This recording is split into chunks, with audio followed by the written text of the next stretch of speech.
4 years ago, in this quiet forest, in this cozy cabin, something happened.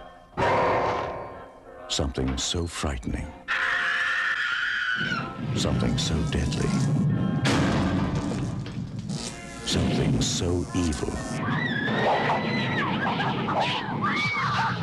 We prayed it would never happen again. Now, from the creator of Evil Dead comes Evil Dead 2. Swallow your soul! Evil Dead 2. Dead by Dawn.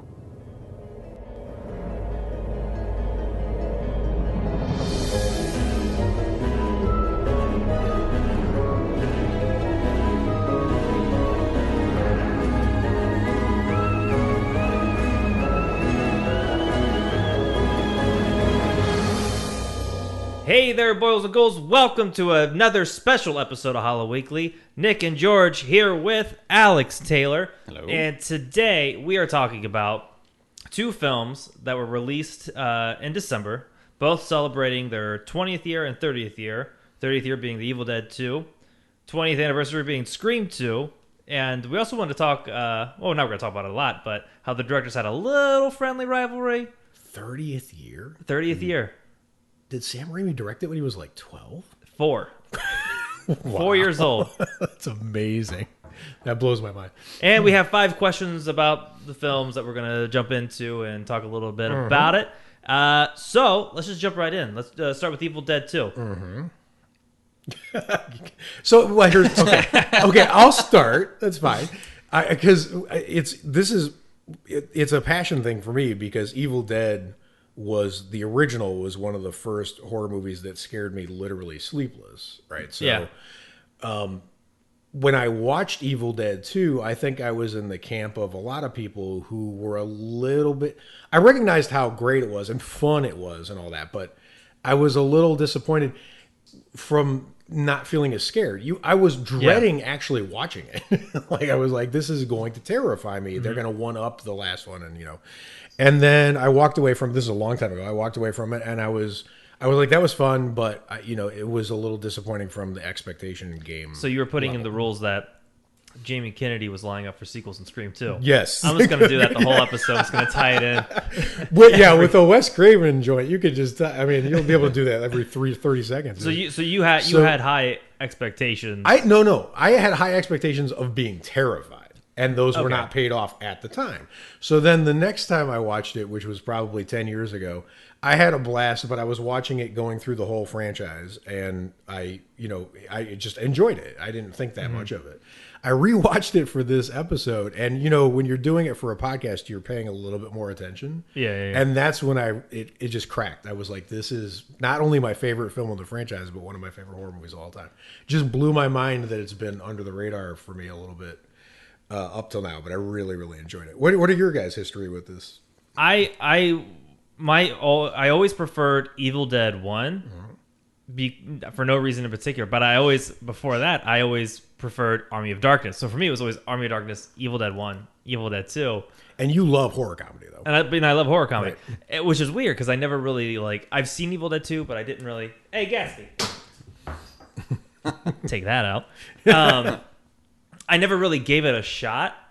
I'd have it on the TV or on the screen. I'd watch it around Halloween time, whatever. But this time, I actually focused on it, and I was like, "Holy shit!" Now it's Evil Dead 2, Army of Darkness, and Evil Dead. And we were talking a little bit about it yesterday when I was watching it. Like it felt like a really fun movie. And it's really weird that you told me about the Bruce Campbell quote because I was watching it thinking like this movie seemed like it was a real pain in the ass to make, and then you told me the quote of when a movie's hard to make. Yeah, Bruce Campbell said he was talking about Evil Dead 2 is, as of the interview I watched him do, was his favorite of the series. He said it was the most balanced blend, right? And he goes, I have a theory: a movie that's hard to make is easy to watch, and a movie that's easy to make is hard to watch. And I just thought that was so brilliant. Well, I think he's right because I enjoyed the fuck out of Evil Dead 2. So this is bad for our business model, but I think the takeaway from so far is if start a horror podcast, rewatch all the movies you thought were good but weren't sure of, and then you'll discover that they were way better than you. I'm glad to do it because now I'm enjoying a lot more. What's your history with that? I've known for a long time that Evil Dead 2 is my favorite one, but the first time I saw it, I saw Evil Dead 2 before I saw Evil Dead 1 and Army of Darkness, and it was before like I developed my sense of humor.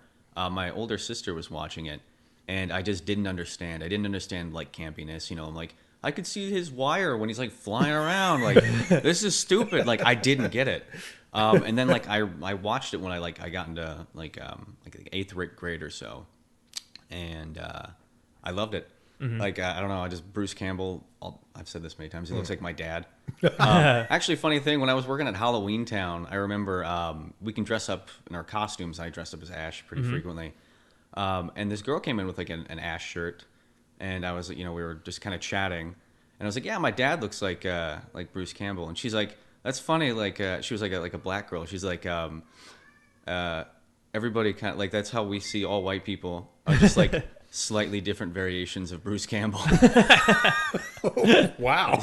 I'm like, I guess you're right. Like Mitt Romney's kind of a Bruce Campbell. Yeah. Stephen Colbert's kind of a Bruce I had Campbell. a friend back home who looked like Bruce Campbell. Yeah. That's just like generic white dude, I guess. Yeah, maybe that's his appeal. He is like the everyman. Did you respond with groovy? I should have. I didn't. I just laughed and kind of thought like that's slightly profound and hilarious. And I think Bruce Campbell would have an even bigger ego if he heard that. I love that man. But Evil Dead 2, love it. And it's so weird. It seems like at first we all didn't like it. Right. Or, no. Well, yeah. Yeah, I liked it. It's just, and the weird thing is, I'm the opposite of this. Like, I'm the one that's always fighting with. You can't judge a horror movie just by the fact that it's scary or not. I find that whole argument sort of ridiculous. Like, nobody is scared by Frankenstein now, right? Mm-hmm. But it's still an amazing movie. Mm-hmm. It scared people at the time, but you're not scared by it now. That doesn't mean we should throw it away. If you judge movies just by whether they scare you, we lose like so many classics. I can't even good amount, yeah. stand it. So I don't usually buy that argument, but it's exactly what happened to me with this one, and it's only because Evil Dead. I grew up watching sort of like classic Universal, like weird foreign shit. Like I wasn't really watching mainstream horror movies super young, right? Mm-hmm. So Evil Dead was, I mean, it was the first color, really modern looking movie that just grabbed me. So, I thought this guy was a maniac. The guy who made it, I just thought he was an insane, like, I wouldn't want to be in a room with him, right? Yeah. And then they go Evil Dead 2 and more intense than the first. I was like, and then, not. But it's funny, the second time, we can jump into the actual movie too, because one of my takeaways that I didn't notice the first time I watched it was possessed Ash is actually pretty terrifying. Yeah. Yeah. I didn't remember that because I only think of him as really funny and like everyman, but when he's a zombie, he's actually pretty intimidating. Yeah, like what they did with the eyes was pretty crazy. Like there was like the milk white looking. Yeah, and his cheekbones are kind of sticking out. That's what I noticed is the design of Evil Ash was so fucking dope. Yeah, it really was. And when he gets repossessed the second time, it's weird because it undermines. I mean, at that point, so Bruce Campbell said in an interview, which I thought was really interesting. He said that Evil Dead 2 was the most solitary shoot of any of the movies he worked on, because he was like, I was used to just being alone in a room with a monster. He's like, all my other movies are more ensemble, or the major ones, right? But at that moment when he gets repossessed, I think almost everyone's dead. It's pretty much just the one woman left, right? So because he's terrifying her, and now she's in a cabin with possessed woods, demons, possessed Ash, and no hope, right? Which makes him even more intimidating, which I thought was pretty cool. I like it. So let's jump into the movie itself. Oh, wait, what were we gonna say? Oh, I was just gonna ask, like, what do you guys think? Is it a remake of the first one? Oh God. Or is it just a sequel to the first one? I think it's a soft remake. I agree. I also think it's a soft remake. I say I'll split the difference and go both. A little bit of both. Yeah. It is, because it is soft remake / it is a sequel. Mainly looking at the title. Right. You can't. But it confused a lot of people. I mean, even to this day, right? Like but that was because they couldn't get rights to the footage from Evil Dead. Who owned Evil Dead 1? I forget. I'm honestly not sure. I know New Line owns one of them, and that's like the weird thing with like Army of Darkness is also owned by a completely different company. Yeah, which is Universal why, owns Army of Darkness. Yeah, I think that's why they couldn't talk about Army of Darkness in the new series. Yep. Oh. Yeah, so the canon right now as it stands is Evil Dead 2, the series. Evil Dead 1 and Army don't exist. Yeah. To the series. Yeah, to the series. Oh. I was actually going to say, out of all the films, I know it's two separate things, but I've just really enjoyed the series Oh, yeah. itself. Absolutely. I think it's the perfect balance of horror, guts, and comedy. It's probably some of the funniest stuff I've seen on television in a good while, too. All right, so let's jump into the film itself. I completely forgot how crazy cool the cinematography is in Sam Raimi movies. Like everything, like one of the first things I loved was the shot of him at the piano playing with her dancing in the background. Like it was just kind of a really pretty shot. But even when he got possessed, there was a shot when after Ash flies through the woods, he like kind of leans to the right and the camera goes with him, and then he leans to the left and falls down. So much. Oh, that was such a good shot. No one moves the camera like Raimi does, I think.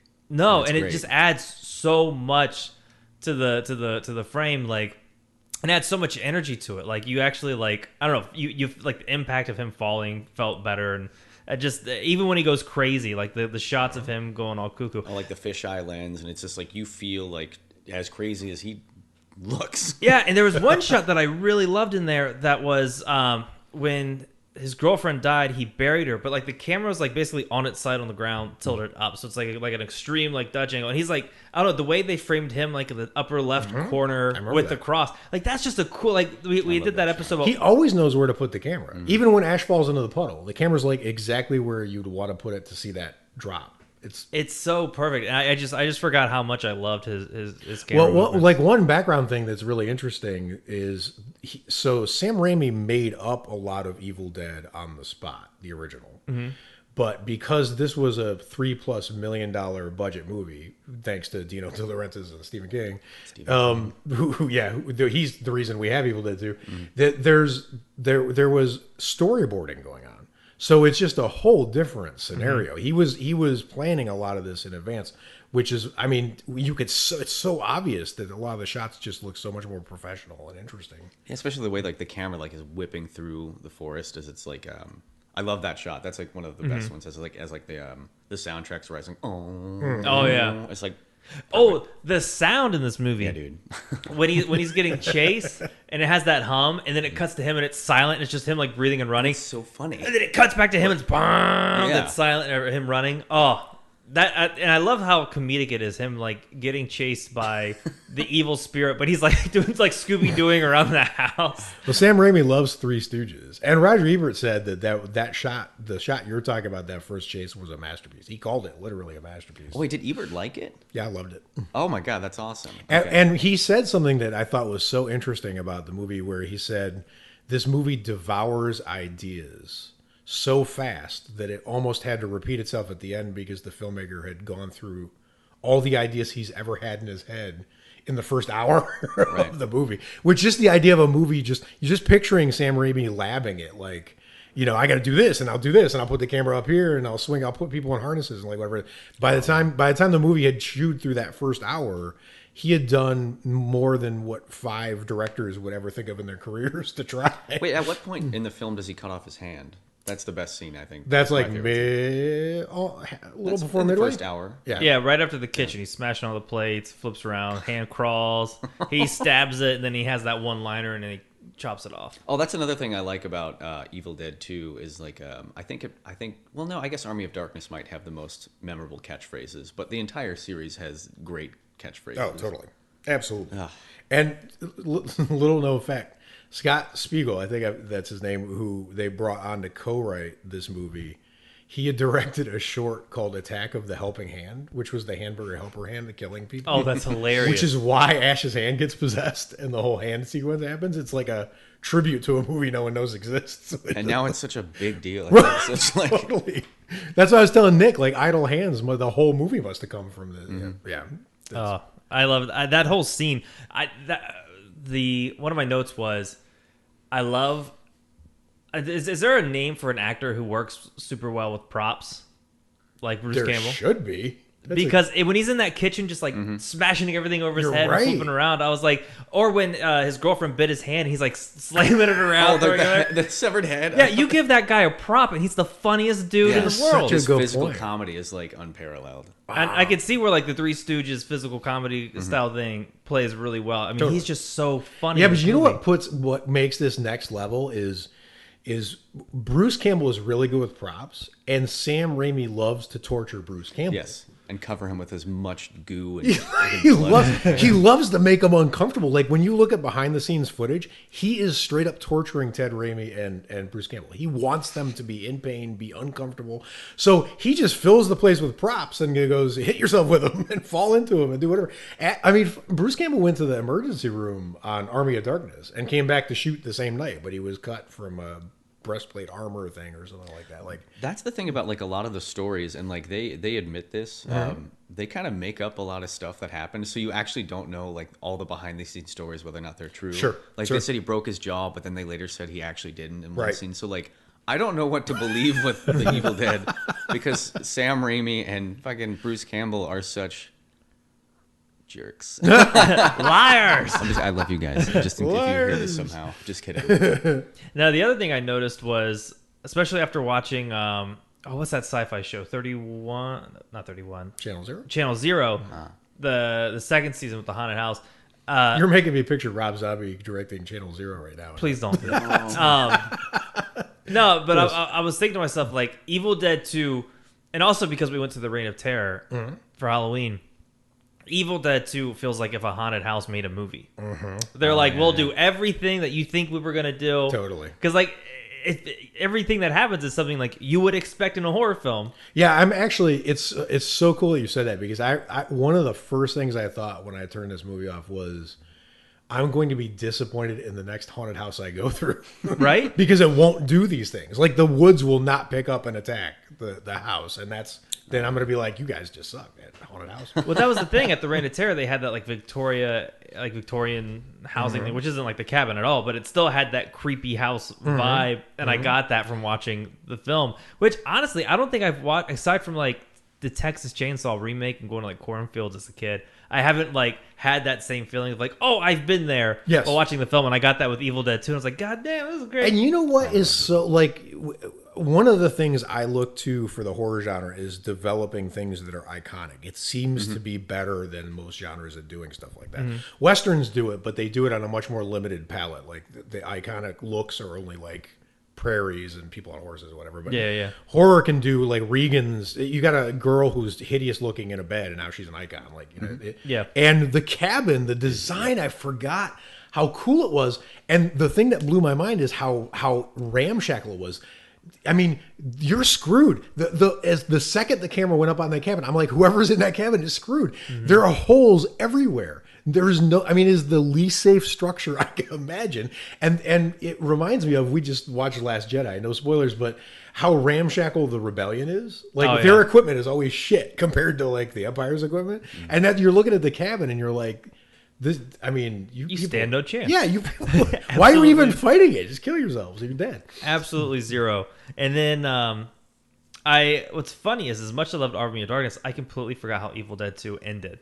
Oh, yeah. And I like which is strange to say, obviously, but I just love that was Sam Raimi, right? Who at the end chanted Yes. Campbell's. Yes. I love the little cameos like that. Yeah, totally. I always like little flavors like that. But Well, the original script of Evil Dead 2 was half in medieval times. When he told him he had a big budget, he was like, I'm gonna have demons attacking knights. I'm gonna have, jousts. And because of budget, they took all that out, which I'm so glad they took it out and Made it a separate kicked movie. it to Army, right?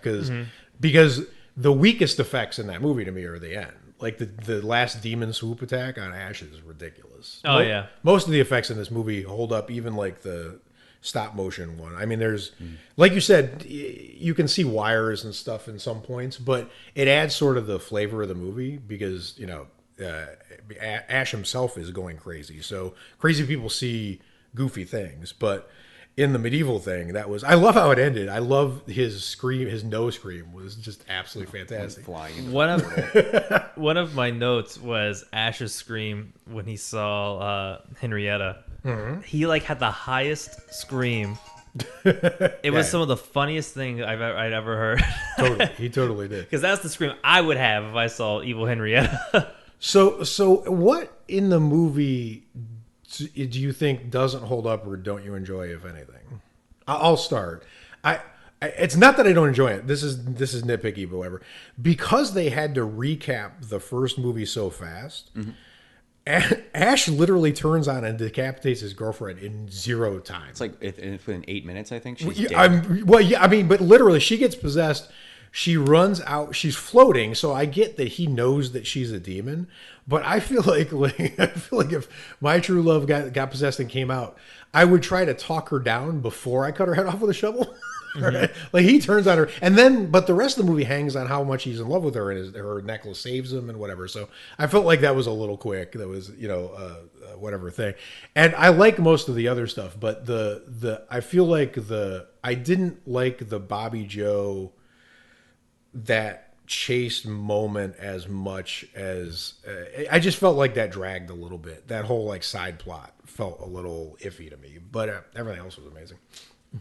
Yeah, I mean, I don't really have a problem with any of it. Like, I mean, I could see some people being like, the stop motion's weird, but I like it. I do too. I even watching the stop motion, like, ballet dance, I still felt like Ash was in danger. Even watching it, as ridiculous as it I thought it was looks. amazing. I have zero problems with it. Problems I have with the film. Yeah, I think the Hick guy, it's a little weird. I did like the joke of carrying the bags, though. That was great. I can't think of any problems I have with the film because I enjoyed it so much. Yeah, no, it's amazing. Yeah, I think I can't help but give a pass to horror comedies. I don't know. Yeah, like even if the effects seem cheesy, it's a very campy, humorous movie. Sorry, so it tends to get like a little more forgiveness. Totally, yeah, totally. And the one thing I noticed was, I think it's just a product of getting older. Is Evil Dead, the original one, scared me as a kid. But I feel like at this point in my life, I'm more scared of being sleeper deprived and finding myself in a room where I think the furniture is talking to me than I am of zombies. yeah. Like you think, I mean, it's just more plausible that your mind would snap, because that whole sequence with Ash being driven crazy, and then I love him getting judged when they arrive. They think he's the one who killed her parents. Yep. That whole sequence, him getting shoved into the cellar because he's the one covered in blood or whatever. That whole sequence, you're just so on his side at that point that it's really intense. Speaking of the blood, the reason why they did so many different colors of blood is because they were trying to avoid getting like an X rating what's the one above R? Really? NC-7? Oh, that didn't even exist then, though. Well, they thought like if they had just blood, that like there's no way they'd be able to release it. No kidding. So that's why there's like green blood and like orange. Is that why the blood that pops out of the main demon at the end when he chainsaws him in the eye? It's like the weirdest blue. Yeah, they're just I different. was like, what is this? What is this color? What is this demon bleeding? I actually like the different color bloods. Like the green blood when he was got splattered all over the main cabin. I love that. And then it changed from red blood to black blood as it got sucked back out. I liked it. I think it worked. I also just got to give a last shout out to the best use ever in the history of horror of a novel by Ernest Hemingway, because when Ash cuts off his hand, he traps the hand under a bucket and he piles a pile of books on the bucket, and the top title is A Farewell to Arms. Untoppable. Classic. All right, well, that pretty much wraps up Evil Dead 2, celebrating its 30th anniversary this month. Yes. Now, let's go forward a decade from 87 to 97 to Scream 2. Scream 2.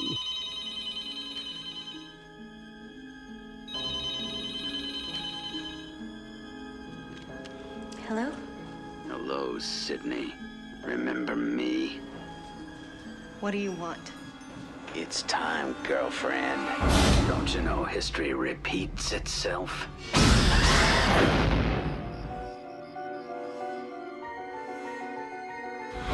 Last night, 2 college students were brutally murdered. Police are everywhere. The girl was stabbed 7 times. Ouch. Hi, Gail Weathers, author of the Woodsboro murders. She's an opportunist. Be kind, she saved our lives. Yeah, I know. I read all about it in the book. I can't wait to see the movie.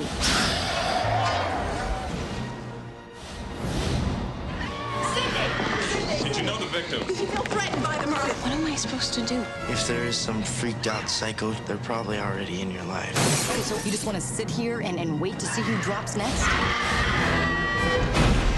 The way I see it, someone's out to make a sequel. So it's our job to observe the rules of the sequel. Number 1, the body count is always bigger. Number 2, the death scenes are always much more elaborate. How do we find the killer, Randy? That's what I want to know. Well, let's look at the suspects.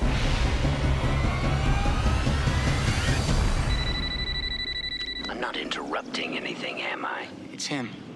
He can see us. Do you want to die tonight? Is that the best you can do? Why not set your goals higher, huh? You want to be one of the big boys? Manson? Bundy? OJ?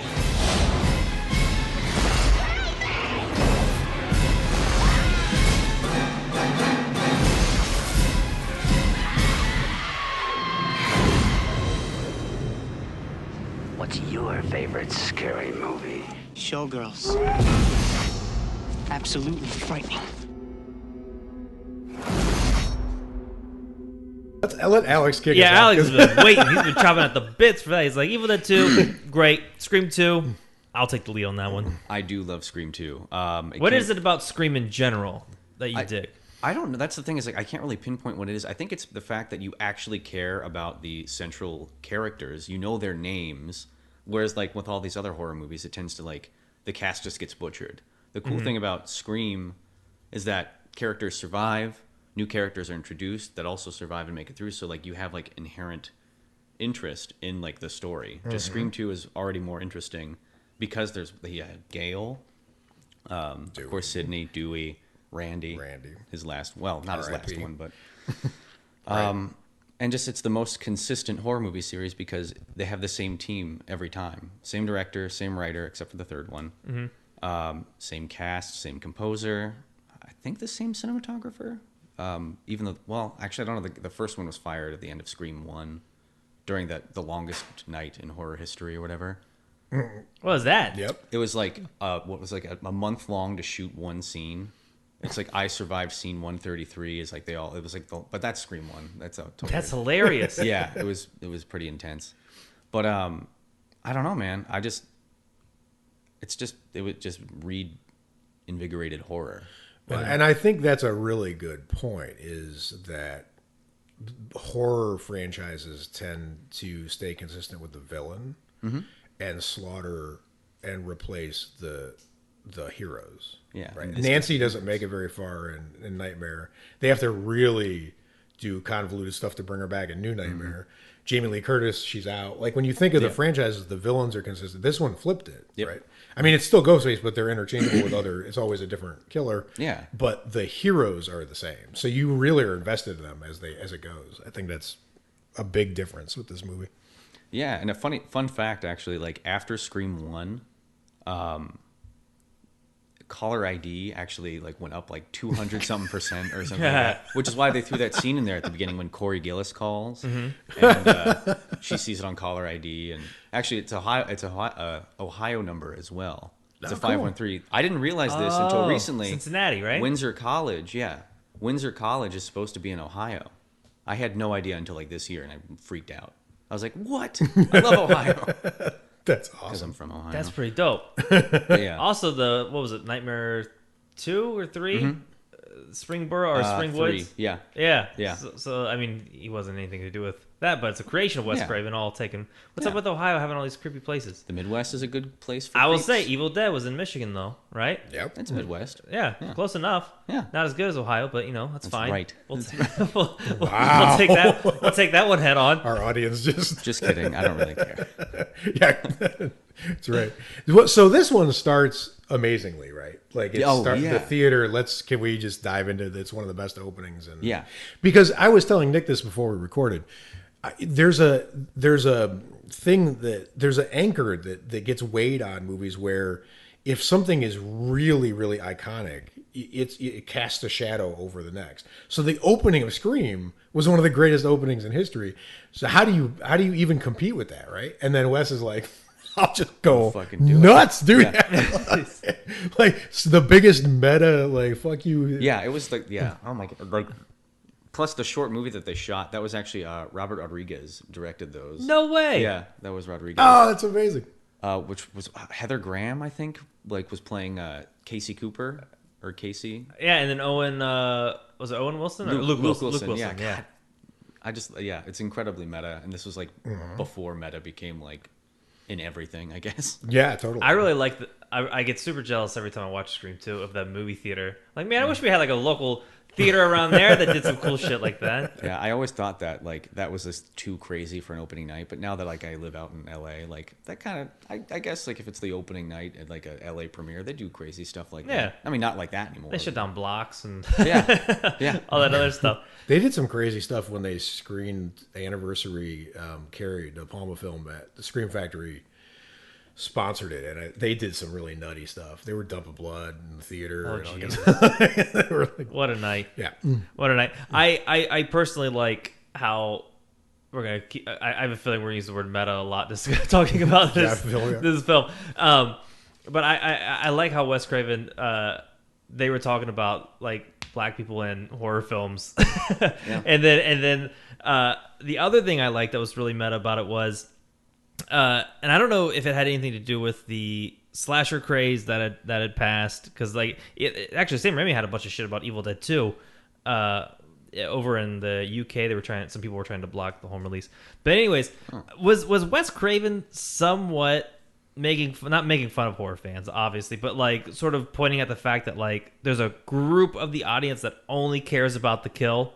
Yes. Mm-hmm. Okay, so that was that. I wasn't just yeah, but I mean, and the deeper issue, right, is, and I saw a lot of people who criticized Scream 2 from the standpoint of picking at it was how in bad taste the whole concept is. I mean, these murders are less than 2 years old, and they're holding a movie where they're passing out the killer masks from a real life murder. It'd be like if you went to a John Wayne Gacy movie and they were like handing out clown faces. Yeah. I mean, it's in very poor taste, right?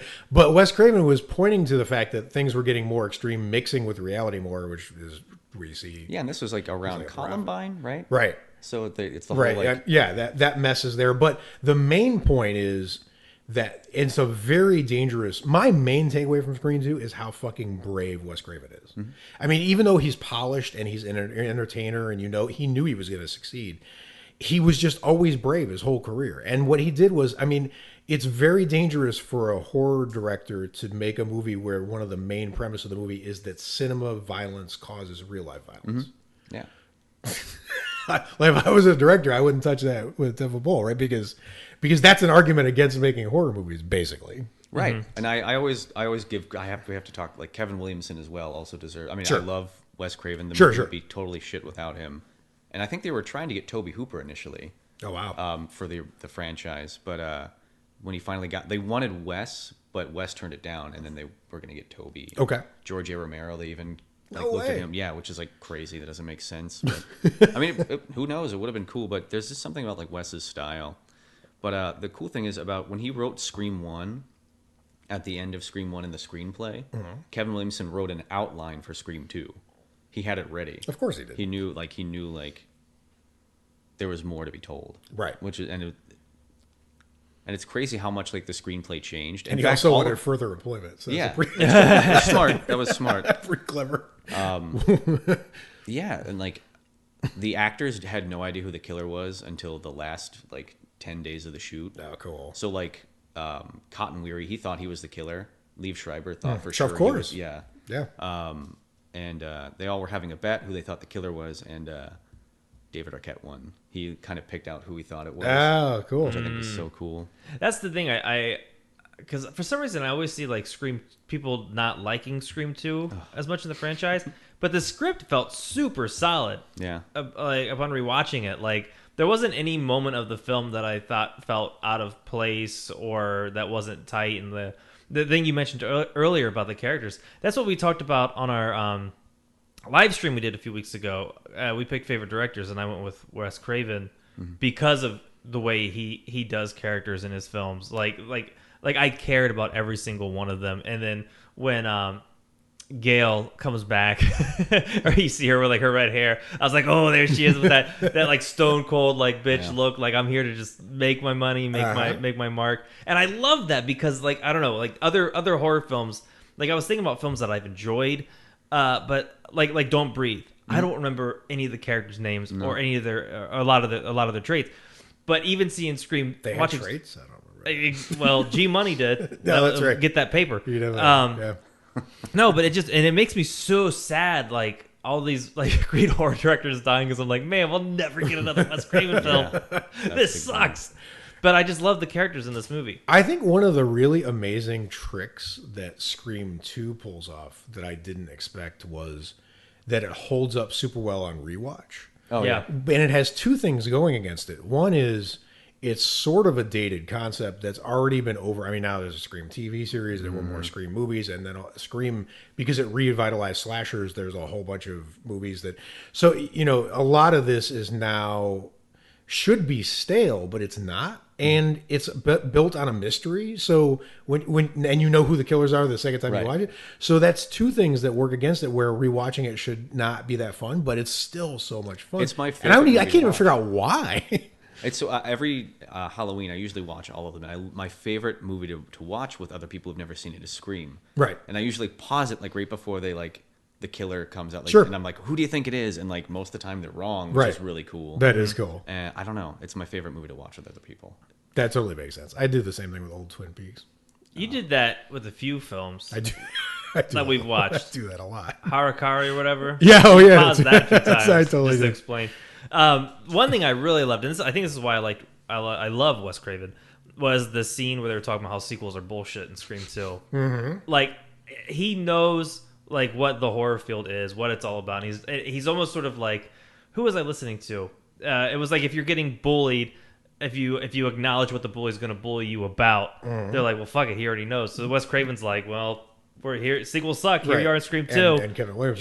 Try to use that against me. One of the things I did not catch until that, which is one of the cool things about rewatch, is that it's the actual killer who wins the sequel argument. So they're all trying to come up with what was a sequel that topped whatever, and they're all failing, or the class is booing them and throwing paper at them, whatever. And then the actual killer says Godfather 2, and the whole class is like, oh yeah. So he wins by knowledge, which is interesting because he's actually... Right? Yeah, Mickey. I love Mickey. That was Timothy Olyphant's like first big movie too. Was it really? Oh, cool. Yeah, that was like what shot him into superstardom. But I thought the argument for Godfather was the fact that it was also part of a trilogy.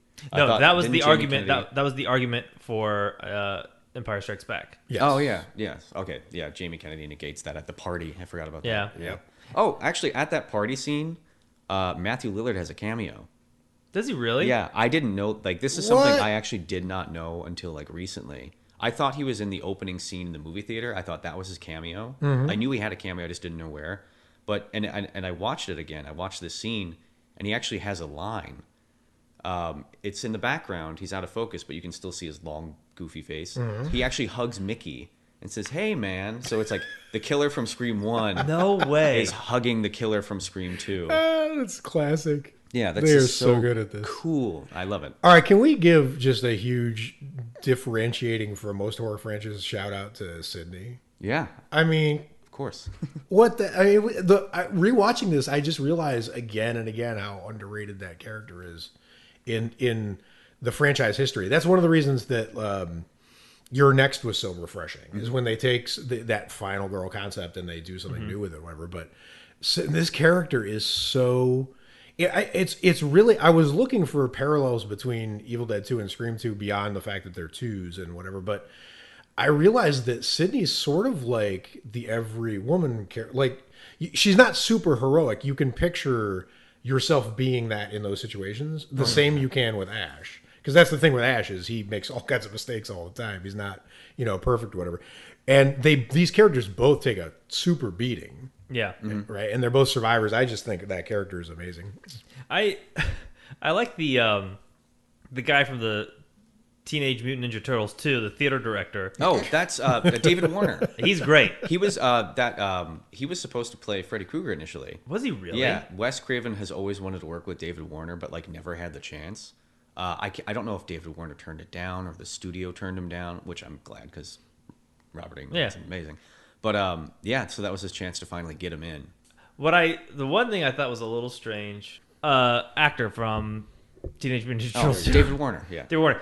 The only thing that I thought was really weird was how he was like, no, you should definitely be in this play where a bunch of people are acting like they're stabbing you. Just after going through the event. Yeah, that was pretty rough. But I do.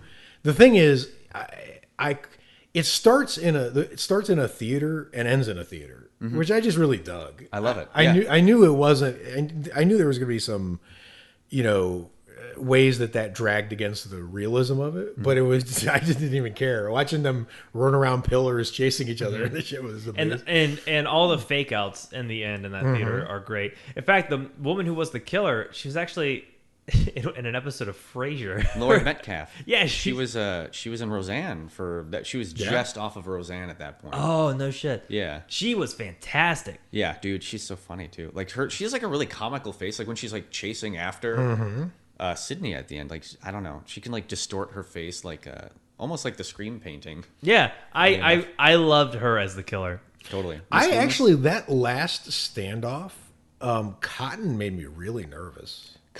Initially he was supposed to kill Gale.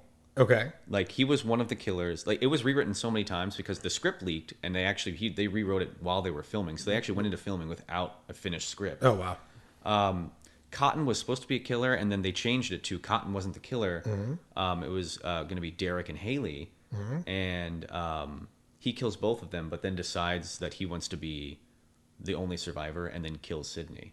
Right. But then Sydney kills. It's weird. I'm glad they didn't because I actually love Cotton as a character. I'm kind of glad that they kept it because he the way he acted it when they were negotiating about the interview.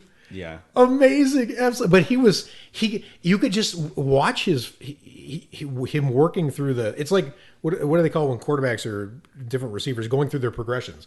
He was like, he was going through his progressions of, all right, if I kill that, then I'll get this. If I do this, then I'll be the star. Like, it was amazing watching him work through that. Yeah. Plus Liev Schreiber, he's such a good actor. He is. I love him so much. I like his innocence. Yeah. Especially when he has the gun. She's like, give me the gun. And he pauses. Okay. That pause though of like, okay, sure. Here it is. Oh, Dewey was also supposed to die again. Kevin Williamson wanted to kill Dewey every time. But it was a test screening, and the audience just loved him. They're like, Dewey can't be dead. So they shot that new thing of him just being dragged out in a fucking thing again. That's great. Yeah, he was supposed to die in that booth. Yeah, Kevin wanted everyone to die in that. That's like a metaphor for the horror fans protected him. They just encircled him and were like, "Nope, you're not taking Dewey." He learned his lesson. All of us. Yeah. I love it. Not happening. Is there anything else we wanted to add to Scream 2? Alex, any other? Oh God, I could say a bunch, but I don't have to. Well, if you got it. Siskel and Ebert, they both liked the movie, which is crazy because they both did not. They disagreed about one, but this is like the first. And Siskel hates slasher movies. Yes. Yeah. Like famously hates them, but he thought this was pretty great because of that exact point you were making about how violence begets violence. Exactly. Yeah. So he enjoyed that. It was like commentary on itself. And let me see. I don't know how I feel about that. Now that Siskel likes it, you want to I don't know how I feel about the fact that was throwing meat to that kind of crowd. Like I feel like Siskel was misunderstanding it. But there's never been a human being in history who looked more like someone who wouldn't like horror movies than Siskel. That is true. I just wanted to also give one more shout out to the smartest person in horror movie history. Nope. I've said this on the group as well. Joel the cameraman. After Randy gets butchered, he's just like, what everyone thinks you should do. He's just like, fuck this, I'm out. And he just literally just gets a taxi and leaves the fucking movie. Which is like, that's like fucking really cool to do. It's realistic, first of all. Yeah, totally. Because why would you stick around? And I love how he ends it on Sia wouldn't want to be a... So he's still alive in Scream canon. Yes. Just so, like that's, They should bring him back in the Scream TV series. He should be the killer in Scream 5. just like, why not? He's like, you know what? I got a thirst for blood. I decided this killing thing. I decided I was done. Kind of a cool thing. I think I'm gonna try it out. All right. Well, both these movies are amazing. Yeah, we got to do a franchise dive like we did Halloween. Yeah, totally. On that, then we only got 4 more. Well, would we include the series? Well, yeah, of course we would. And for Evil Dead? No, for Scream. Oh, damn, I haven't watched that. I don't know. We can. I tried watching it. I'll do it. I'll do. I mean, if you guys do it, I think I could choke down the Scream series. I'll do it on TV. If you, I mean, I'll do. I'll take any opportunity to talk about Scream. I actually sort of want to do like a writers series, so I can see coming back to Kevin Williamson. Always, he's my favorite horror that'd writer. Be fun. He also wrote. Well, it wasn't as good, but last summer. I know what you did last summer. Yeah. Oh. Yeah. When for our How Low Can We Go series, we were checking out on Rotten Tomatoes like where franchise things were ranked low because we're looking for good movies that are like 20% or lower. Oh, really? Yeah. I know what you did movie besides the first one is like 10% or lower. Well, I think he only wrote the first one. Oh well. Yeah, then good. That means he's definitely worth his weight. In writing. But one of the cool things about older movies that are classic is that they stay relevant. Like they provoke thoughts and ideas. So we were coming up with what I'm calling 5 questions for what do these movies make you think of in terms of how are they relevant now, or how do they still comment on the horror genre. So the first question, since these are both part 2s, the first question is, what do you think is the best horror part 2 of all time? That is so difficult. Could you ask? Evil Dead is easily probably number 1. Okay. I would say, because I'm running through all the franchises, obviously. I don't think Nightmare 2 is as good as the first one. I certainly don't think Texas Chainsaw 2 is as good as the first one. Friday the 13th Part 2. Friday the 13th 2, no. And then you go into like Hellraiser, Child's Play. Even Halloween 2. I maybe would have said that was my favorite one until our last podcast, actually, when we talked about it. When you pointed out that, like, this is the first one that just feels like he's just going and just slaughtering a bunch of people. Like, there wasn't really a purpose to all these deaths. Right. And then I was like, oh, okay, that's kind of true. Right. I might agree with you. I think Evil Dead 2, and I also might say Scream 2. Yeah, I know we're doing this right now. Yeah, like, for sure. But it makes sense. It feels like a cop-out, but, like, those two are pretty... All right, let me ask you a couple of questions then. What about Aliens? Oh. That's true. For enjoyability, you son of I would still go with solid Evil Dead 2, unless are we comparing Aliens to Alien theatrical cut or director's cut? Whatever you want to do. Because I would do director's cut Alien. Yeah. Okay. That was it's not what's better necessarily. Okay. Although I think my criteria for the one I'm going to pick is that it's the biggest jump in quality from one to the other. So I guess that's fair. Okay, so now I'm curious. What's yours? Yeah. So, What's the wait, hold on. Okay, are we counting Dawn as a 2? Oh, yes. Yeah, because I would say the Dead series is definitely okay. Yeah. So like Evil Dawn. Dead 2 or Dawn of the Dead? I'd say Evil Dead 2. Still Evil Dead 2? Only Okay. because like I find myself rewatching Evil Dead 2 far more than I watch Dawn of the Dead. Interesting. Yeah. I think so. I find myself watching Day of the Dead more than Dawn of the Dead. No kidding. Okay. I mean, I love the social commentary about Dawn. Yeah, it's sure. amazing. All like kind of anti-capitalism in a sense. Yeah. But I think Day's better too. Personally. Oh, yeah, Days. But different discussion. I'd still go with Evil Dead 2.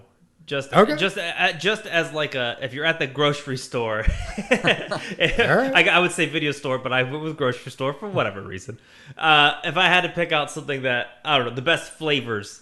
Yes, I feel like Evil Dead 2 has everything I want. Just throw it in the microwave for 30 seconds. It's and you get all kinds of colors. You get everything. Blood coming out. You get everything you need. All right. So Evil Dead 2 is the hungry man. Bruce Campbell's gonna love that. All right, so I ask you what the best part 2 is. Your answer is Hail to the King. Your answer is Hail to the King. I think so. Okay, my answer is Silence of the Lambs, which is the part 2 follow-up to Manhunter. It's a direct sequel to Manhunter. Wait, what? Is that true? That's totally true. I did not know that. I legit thought it was just its own standalone movie. No, Silence of the Lambs is the sequel to Manhunter. I knew they had like a timeline, but I didn't know. It's not only is it the movie sequel to Manhunter, but it's the book sequel to. Well, I knew that. Red Dragon, the sequel to Red Dragon is Silence of the Lambs. I did not. And Manhunter is Red Dragon. Oh my god. So the Silence of the Lambs. You just gerrymandered that into. You're watching too much. Which politics. is fair. It's fair. You son of a bitch. I'm going to say Silence of the Lambs only because it's the biggest jump in quality and just because of the landmark of what it achieved for the horror field in terms of the awards that it won. And yeah, it won the Big Five, didn't it? Yeah, totally. It's the only one that's ever won. And I'm going to get it's not a horror movie, but whatever. Who says it's not a horror movie? You know what? Big nerds. I can't even. You're wrong. I can't even with that. It's not horror. But it's definitely sci-fi. If we had to throw it in there, Terminator 2. Terminator 2. I was thinking Terminator 2, but it's. But... Yeah, no, that's off limits. All right. Yeah, okay. No, Silence of the Lambs. That's a solid. If that's the case, I'm throwing Escape from LA in. I'm joking, by the way. That movie is really bad. I'm sorry, John Carpenter, if you're listening. That's the only bad movie you've ever. So that makes sense as the best too, because it was funny. It's the first thing that popped in my head was Hostel 2, and I'm like, "There's no way." That's my favorite too. No. I'm gonna tell you, like, Evil Dead 2 is my second. If you don't pull trickery, like I know you guys think Silence of the Lambs is trickery, but it's not. That's a direct sequel over. Bride of Frankenstein, arguably, is the part 2 to the Frankenstein franchise, but I don't consider it that big a jump in quality to Frankenstein. Okay. I like Bride of Frankenstein better, but I mean, I feel like they're almost equally as good. But I mean, the difference between Manhunter and Silence of the Lambs is so that's a big jump. Vast. The only thing I can think of, it's not horror, but I put it in our Christmas episode, was Batman Returns. Right, but I don't think. But even that's not a big jump. Yeah, it's like a. It's your personal favorite better, but it's not. It's mine too, actually. Yeah, I almost it's like The Dark Knight and then Batman Returns. Yes. Yeah. Yes. So that's a good choice, though. Silence of the Lambs. Question number 2. Oh, no. How many horror movies does a director have to direct for you to consider them a horror director? 1. If you make one good horror, like I would say, I would have no problem saying Danny Boyle is a horror director. Okay, go on. But also, like, some people were like Jordan Peele, I would say, is a horror director, and a lot of people would say, like, oh, he's only made one film. One's enough. Okay. Make one good horror movie. Okay. And I think that's enough. But I can also see where, like, if you have 10 films and one of them's a horror, you're not. I wouldn't say that's a horror director. I would say that's a director that's made a horror film. Okay. Yeah, that's how I. So I'm actually going to change my answer for that one. How many? Well, it would depend. Well, use your example. If you've directed 10. If you directed 10, I would say 4. Okay. I don't think it has to be half. I would say you'd have to have a good amount under your belt. Okay. I say 3 with the caveat that they're not all in the same series. Because if it's a trilogy and then you also have a bunch, like that feels like one body of work to me. Yeah. Wes Craven, clearly a horror maker. Hills Have Eyes. Well, this is why I brought it up. Sam Raimi. Let's deal with Sam Raimi. Oh. How many horror movies has he done? He's done 4, I would say. Well, maybe more. I mean, because was he part of the Masters of Horror? I don't remember. I don't remember. It sounds like he would have been, but I don't remember. I think everyone. But just movies, just feature films. I'd say the Evil Dead trilogy, Drag Me to Hell, is amazing. I love Drag Me to Hell. I do too. I consider him a horror movie director. Okay. I do. John Carpenter very much is too. Oh, even though he's made other like genre movies, like Escape from New York is not a horror movie. Big Trouble in Little China, I don't know what the fuck that is. I just love it. That's just a throw ride of a movie. Yeah. All right, a follow-up question before I give you my answer. Is Stanley Kubrick a horror director? No, I don't know, man. Oh, dude, that's a good question. I would say he would be the guy who splits the difference in the middle, because even in his other films, there's horror elements that he throws into them. That's so I would say he's 50-50. So I'm going to give you my answer, but I'm just telling you there's a Stanley Kubrick exception to my answer. Oh no, because my answer is 2, and I'll tell you why. It's because of the Sam Raimi thing. So Sam Raimi did Evil Dead, and then him and Bruce Campbell were not big horror genre fans to begin with. That's not that they came to love the genre, but they didn't start with just necessarily a passionate love for the genre. Same with Wes Craven, actually. He did not want to be a horror movie director. Absolutely. And what I think is most fascinating about this is, and I can't tell you how much I respect this, is Bruce Campbell and Sam Raimi and Ted Raimi, they think of themselves as entertainers first. They want to entertain you. So Raven did. Yeah, and if they're making a horror movie, they're going to make an entertaining horror movie. But if Bruce Campbell's doing a cameo where he's a maitre d', he's going to entertain you. Yes, he does. As a maitre d', Yes, right? he will. Like, he just wants to entertain you, which I just think is I know all the horror people want to keep everyone in the horror, like, or just like whatever. But if people did entertainer first with like respect for your intelligence, we'd be so much better off in movie making than just trying to pump out genre films. Yeah. I feel like that's what's wrong with like people like Platinum Dunes is they don't get it. They're not doing the entertainment. They're doing fan service, but not entertainment, right? So anyway, Sam Raimi didn't want to do it. He did a movie called Crime Wave after Evil Dead, and it failed. It made like $3,000. So his career was about to end, and he had to run back to horror. And he made Evil Dead 2, and he ended up having a big budget, and it ended up catapulting him into the rest of his career. But all the stuff he learned on Evil Dead, he got to do on Evil Dead 2, which is why it's so much better a movie. I feel like you got to make 2 so that you can take what you learned in the first one and do it in the second one, and then you're a horror director. I feel like if you just do 1, you haven't done that, except for Stanley Kubrick, who didn't have to learn anything ever. Yeah, no, he's an anomaly, right? It's a whole different scenario, right? So my answer is 2. I'd say 2 as well, actually, because I just remembered like Ty West. He's a horror. I consider him a horror director, and I've only seen 2 of his movies, and they're both horror movies. Yes. House of the Devil and The Innkeepers. Yes. Which I enjoyed both. Yes. And yeah, I consider him a horror movie director. Yeah, he's when definitely. I think of him like that's what he does. Yeah, for sure. He's definitely a horror movie director. I mean, I'm sure if you go through the whole history of cinema, you'll find other exceptions or whatever. I mean, Jonathan Demme did Silence of the Lambs, and I don't think he's ever done another horror movie. But I wouldn't consider him a horror director. That's the thing. Even if 100% of the films he did was horror. He did no other horror movies. Oh, he did other movies. He did all kinds of. Oh, okay. Yeah. For some reason, I thought it was like who's the one director that who's done like one and dones.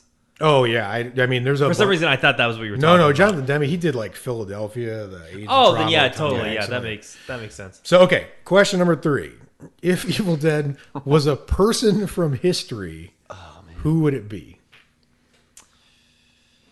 I can go first on this. You go first. Yeah, you should, because this one stumped me. Like you gave me this earlier, and I'm like, I don't know. You go first. All right, I'm gonna go with Picasso.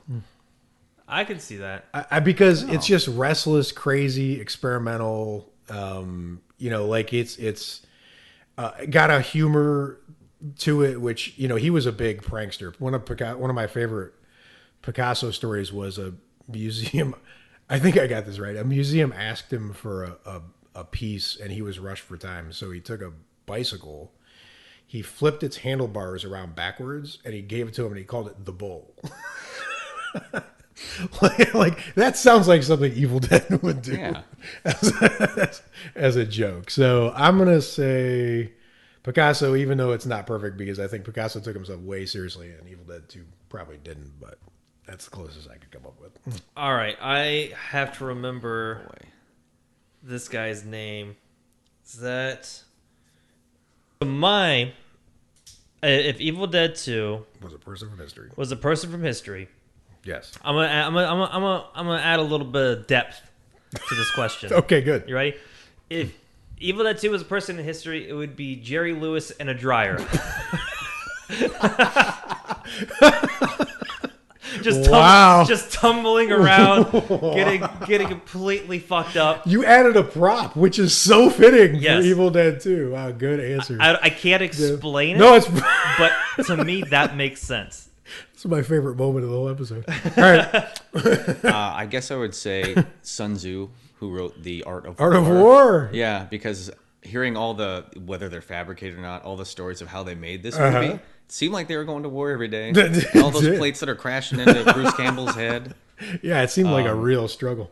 Yeah, but even though he does seem way more calculated than well, Sam Raimi looks like a calculating a little. Yeah, I guess you're right. I mean, you had to be to pull off something this great. And it's timeless. I think to some degree you could call it Evil Dead 2 the art of horror. Yeah, just how to set it up call. and how to do that. I think that makes perfect sense. All right, question number 4. Yes, a genius. In miles per hour, what's the fastest you think a Sam Raimi camera ever moved on an Evil Dead movie? I'm gonna say 6 miles an hour and sped up in post. Yeah, I was about to say, a lot of it is actually sped up in post. But if I had to guess, I'd say maybe like 15, but it looks like 60. For the next Sam Raimi film, if he's done producing, everything, I would like to see him put a camera on a Tesla rocket, just to. If anyone's gonna do it, it's gonna just be to him. cram that number to the moon. Here's my guess is gonna be, so the average adult human can run about 15 miles per hour. The camera that was moving through the woods was two guys with a camera on a board, right? So they were running, but they were running through woods holding a camera. So I think that drops them down to around 8. Mm-hmm. But Sam Raimi is a sadist, so he's probably yelling at him to go faster the whole time. So they were probably going about 10. They did a car shot. Oh, shit. That's the one I was going. That's right. But they were going on rocky terrain, so maybe like 10 to 12 miles an hour, I guess. Yeah, I think that car was moving the same speed as the people running because Sam was behind him with a whip. So. Just yelling at them. All right, last question. Both Scream and Evil Dead became successful TV shows. What horror franchise should be a show that isn't yet? I know this one. Okay. Creep Show. Absolutely would be an amazing anthology series, and whoever owns it, I don't know why they're just sitting on that. I don't either. That's like a pile of gold because you already have like an established fan base. Mm-hmm. I know. That's what I was saying. Like George A. Romero's son is trying to do another zombie movie. Yes. I think he should just fucking do Creep Show. Make that a show. Don't do another zombie movie because he's doing a prequel tonight. Yeah. Which I'm excited for, but I'd rather him do Creep Show because there's so much you can do with that. There's so much. Creep Show is a great answer. There should be more Creep Show movies, and it should be a TV show. Mugs, hats, T-shirts, notebooks, pillowcases. Creep Show put it on network. everything. Yeah, that's what I think. All right, I'd be Nick, down for that. What do you think? You go. I'm still All stewing up in a good answer here. Creep Show's great. I don't know how I'm gonna. Yeah, I know it's hard to beat Creep Show. Well, go ahead. If I'll tell you what should come. This is my official answer. I was saying Hannibal should come back. That's my answer. That's a good answer. It should. That's my official. You're right because that's not there. So yeah, I will come up with an actual answer. That's my intermediate. No, that's your intermediate answer. That's the bridge answer. All right. I'm gonna say Creep Show. I really like that answer. That's pretty amazing. But I'm gonna say Frankenstein. Because Frankenstein has been underserved as a franchise for way too long. I mean, it was one of the things that invented horror, and then it has never been done justice since. I mean, there was the De Niro movie. Wait, is there a Frankenstein show? I think there's one that's coming out next year. Oh, sweet! And I think it's like a. Oh my God, my wish is answered. A British TV show. It looked great. There's some like really good actors in it. Keep talking. No, yeah, I'm excited because that's what I wanted. But there's so much you can do with these characters because you can bring people back from the dead. You can bring different kinds of people back from the dead. There's so many different ways you could take it, and I think we got a hint of what it could look like with Penny Dreadful. Mm-hmm. Oh yeah, I actually really enjoyed that story arc in Penny Dreadful, which was just a fantastic show. So It's called The Frankenstein Chronicles, starring Sean Bean. Oh, that's a good. No way. Yeah, it's like coming out. All right. That sounds. Wait. Oh, it came out. Never mind. That's old. I don't know where I saw this. Then apparently it came out in 2015. No. Oh. Well, you've already got it. Fail. It's still doing it. All right. It's still going. All right. Yeah. It's all about Frankenstein. Yeah. All right, sweet. I'm gonna check it out. Thanks for. Yeah, I'm kind of gonna check it out. So my answer doesn't really count. All right. No, it counts. No, because the show exists. I don't know. It's an already living thing. You know what's funny though is in my heart I'm like, well, we already got Ash versus Evil Dead, so right? Yeah, that's kind of perfect. I don't know. I don't want to just pick a horror film. I do like you stomach for Hannibal back.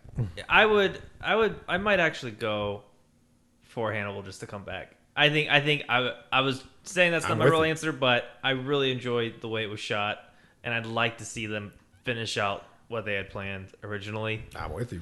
If I had to say anything else, though, I know I'm running through like all the big franchises. Like I wouldn't care for a Texas Chainsaw series. Wouldn't care for Friday Nightmare, which they already did. Yeah.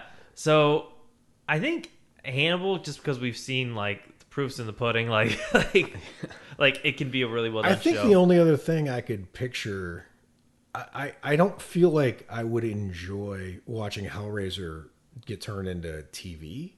I feel like it's just a stick to film. I could see that. So I guess if Frankenstein exists, I would watch a Phantasm TV series. Oh. Just because it's so unique and nuts. For, I think it could be really experimental and they could get some crazy directors to do some fun stuff with it. But I just gotta stick with Hannibal. I can't Right. think of a show for the life of me that I would enjoy, especially since Creepshow's on the list.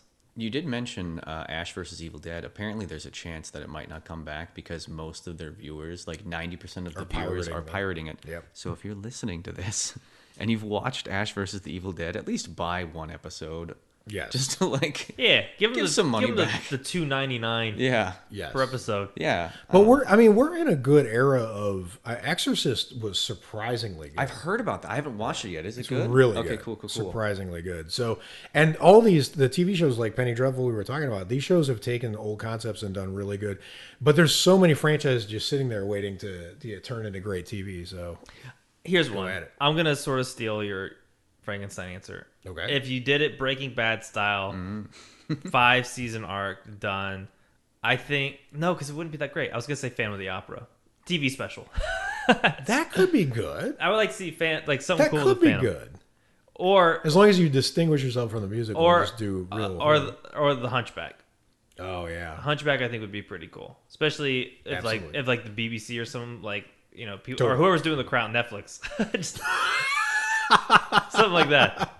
Get a real Sorbo. That's my throwaway answer. Zombie Queen Elizabeth. I can see it now. Easy. All right. So there you go. So there's the 5 questions. Happy anniversary, 30th anniversary to Evil Dead 2, 20th anniversary to Scream 2. Yeah. It looks like we might be doing a deep dive of Scream here. Sorry. Here in the future. Fault. No, that's a great thing because I can't for the life of me remember 3, but I remember loving 4, so I gotta. You're gonna like 3. I gotta get my ducks in a row and figure out which ones I like the most. So there we have it. And this is the last episode we'll be uploading before Christmas. Mm-hmm. So watch some Christmas horror films. Check out the Christmas horror episode if you don't know what to watch. And until next time, watch a bunch of scary movies and stay scary. Bye guys. Bye guys. Bye. When I saw The Hills Have Eyes, one of the most gut-wrenching horror pictures I've ever seen in my life, they had a scene where these hill people come into this trailer. They completely massacre the people that were living in the trailer. They take a parakeet, they bite its head off and drink it like a glass of blood. And then they come across this baby and they wonder whether they should raise it as their own or eat the baby because baby is good meat. And it's such a horrible scene that you're thinking, eat the baby. Don't raise it as one of your own. Please don't do that. That's even more heinous. Anyways, after they leave and the people come back to this trailer, they view all the carnage. And one of the things they see is a picture of the Jaws poster, the monster that's been like ripped in half. So I took it to mean that Wes Craven, the director of the movie, was saying, Jaws was just pop horror. What I have here is real horror. It's ripped that baby in half. So as a joke and as an homage to Wes Craven, I took a Hills Have Eyes poster and an Evil Dead, I put it in the cellar, one of the sets, and I ripped it in half to say, no, Wes, your picture's just pop horror. This is real horror. But just as a joke, of course. Now, Wes Craven has responded in his picture by putting a clip of Evil Dead #1 as a horror movie in a scene that a character is watching in his movie, Nightmare on Elm Street. I guess as to say, no, your movie, Evil Dead, is just a horror movie. Nightmare on Elm Street is the real horror.